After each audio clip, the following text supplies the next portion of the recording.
Howdy there neighbors, Ian with eTrailer here. Today we're going to be taking a look at the NOCO Group 27 battery boxes. We do also offer a Group 24 up to 31, so we do have some other options depending on what your needs are for those battery boxes. These are going to be a great replacement or just additional battery box if you need that option. And these NOCO boxes, being a great durable plastic, are going to protect your batteries from all the road grime, all of the inclement weather that the outside of your trailer is normally going to see. With these nice additional straps that they send with you, you're going to be sure that that battery box cover is not going to fly off as you're headed down the road. I think that's a great addition to these snap-on boxes where the lids just clip to keep that from becoming a problem. Now these boxes do include a couple spots underneath the lid that you could add additional vent holes. I would think these have more than enough ventilation. With the lid, they have this lip that comes over. That way if you wanted to run your wires without having to trim the lid, you're able to do so. And I would believe that those offer plenty of ventilation, but just in case you did need that, you have the option for 2 more vent holes. As far as installing these, not difficult by any means. We're just going to need to find a good place for them to live and something to secure them to. So make sure you've got a good place for those before you get them ordered. That way everything just slides right into place when you're ready.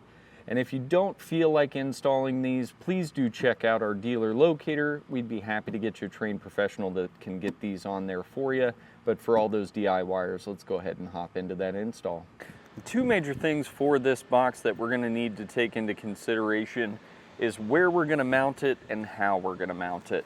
And the kit will come with the option to be able to use just a strap mount. It's got the base plate that you would use, and then the strap would attach to that. But we're going to attach directly to the angle iron on this particular neighbor's trailer. So I'll show you how to get that into place and then how we're going to secure it. Now we do have another battery that we've already got set up, so we're going to add this additional battery here, and we've got some cables that we'll just need to have out of the way. These can be done with just the 1 battery if need be, but we're going to be running 2 for this neighbor.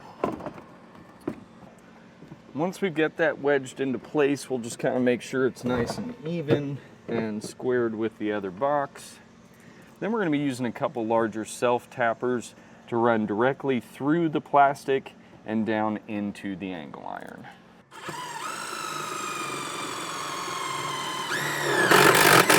And with the bottom of the box secured, we can go ahead and place the battery into the box and get an idea of how our cables are going to lie.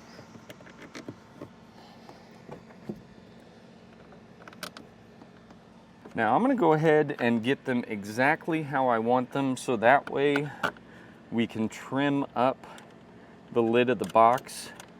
And the lid does not have to be trimmed. We're going to talk a little bit more about that here in a moment. Now, as I'd mentioned, the lid does not need to be trimmed. This particular neighbor requested that we do that to be able to use the existing cables that he had.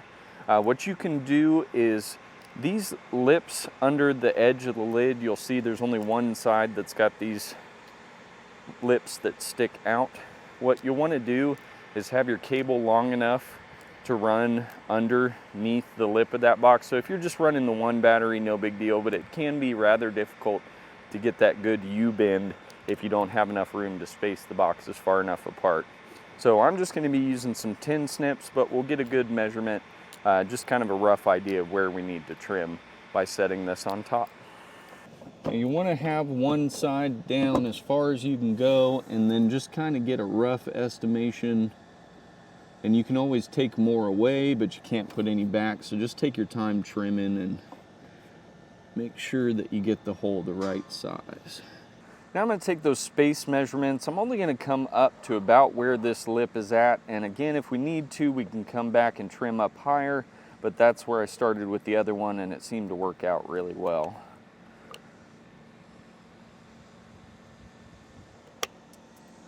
And once you've got that main lip off, what you can do is come back with a razor's edge and just cut that sharp end off, and that'll make it nice and flush. And just double checking our holes here. You could push that into place, make sure both of those sides latch and that the lid's not going to come off.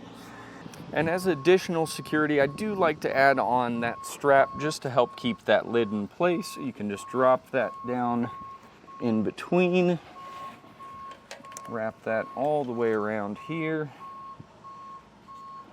You'll run back through the front edge towards the other part of the strap, and then back down through and give that a good snug.